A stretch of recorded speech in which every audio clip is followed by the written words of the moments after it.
Je pense, enfin bon, encore que ça a souvent été annoncé, mais en tout cas, il les corne, ça c'est absolument clair.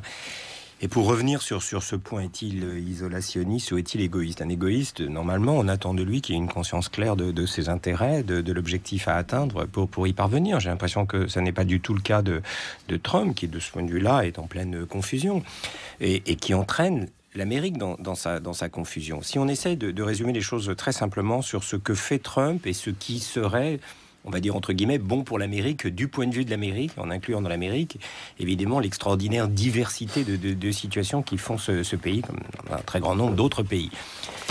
Trump mène en interne une politique ultra-libérale. C'est-à-dire que vis-à-vis de laquelle Reagan était un amateur, c'est-à-dire qu'il veut tout déréguler, de tout ce qui a été construit en matière de réglementation financière, alors qu'on sort tout juste d'une crise qui a montré les inconvénients de tous ces excès.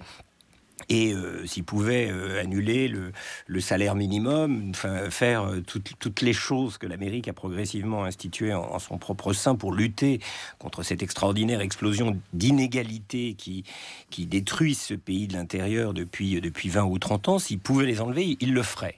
Mais la chose extraordinaire, c'est que ce programme ultra-libéral en interne, il accompagne une espèce de compensation idéologique en grande partie, qui est de protectionnisme repensé à l'échelle externe. En tout cas, c'est là-dessus qu'il a été élu.